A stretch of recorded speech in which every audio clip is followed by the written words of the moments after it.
Yun. May 3 years pa siya. Okay, yung 3 years, Ano inaasahan niyo sa yung sa 3 years na inasahan ko, dapat wala na siya. I am the founder of Filipino Guerrilla Forces. Yung Guerrilla Forces is to provide security in the community and the family nationwide. Panawagan sa tao, panawagan lahat ito. May binuo kasi kami Filipino Guerrilla Force, pero mayroon pang pinaka-umbrella nito, yung United People's Initiative.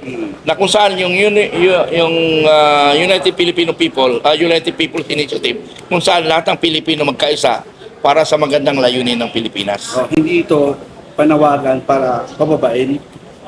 Kung panawagan pa babaeng, kung kinakailangan bumamba siya kasi wala naman siyang ginagawa sa bansa natin eh.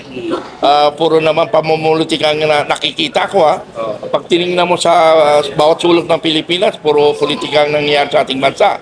Ang gusto ko sana, basic services ang dapat atupagin niya. Ang nakikita mo sa news ngayon, puro problema sa bansa eh. Ang hindi ko nagugustuhan, corruption, number one. Number one problem ko, hindi lang naman sa Marcos eh. Pero number one, ito ngayon. Sa magmula Marcos Sr., nasubaybayan ko hanggang sa Marcos Jr., the whole administration, ito yung pinaka number one na corrupt, bobo, wala, lahat ng gusto kong sabihin, masabi ko dito sa administration. Kasi puro na lang problema ang narinig ko sa bansa eh. Dapat may makita lang ginahawa. Yung sinasabing 20 pesos na bigas, pamulilitika lang yun, mga ganun pa eh. Kasi nga hindi nationwide. May 3 years pa siya. Okay, yung 3 years, Ano inaasahan niyo sa yung sa 3 years na inasahan ko, dapat wala na siya. Yun ang gusto ko mangyari. Kasi walang nangyayari.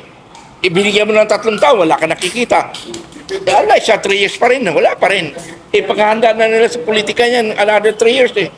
Politika na yung atupag nila eh. Advocacy ko po na itong electoral reforms. Itong United People's Initiative po, binuo noong April 25 lang, last month. Ang tutok niya ay electoral reforms. Ang buong pangalan niya ay United People's Initiative for Honest and Transparent Elections. UP-HOT. Pababayan, definitely maraming galit. Nung ginawa yung United People's Initiative, neutral muna, no? Neutral, dahil wala pa election nun eh. Nakiusap kami sa COMELEC na bilangin ang tama. Pero nung lumabas na itong resulta, nakakaduda. Ako po galing COMELEC, no? Galing po akong chairman's office. Kasama ako sa mga nagpasok ng Smartmatic sa Pilipinas. At pinagsisihan po natin. Kung corruption, record holder na siya. Sa flood pa lang eh. Yung flood control, siya na ang record holder ngayon sa palakihan ng corruption. Tapos tinodas pa ang PhilHealth. Yung mga ibang bagay, halimbawa yung mga pampolitikang bagay, kung sino iupo sa trono, kung sino ipababain, hanggat maaari, huwag na tayong, yung mga ordinaryong taong bayan, hindi na makikialam dyan.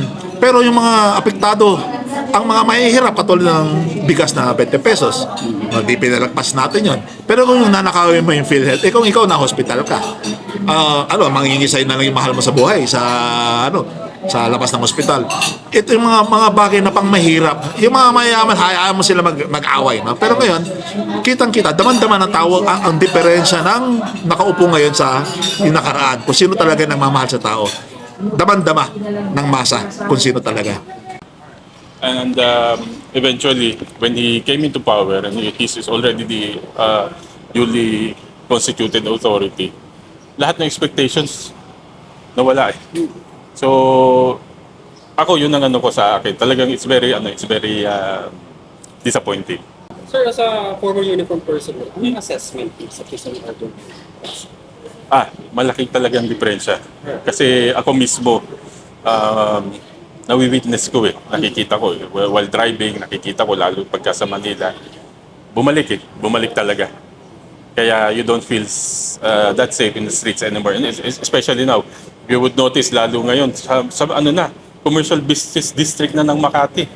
Ganun na karampant at ganun na sila kalalakas ng loob.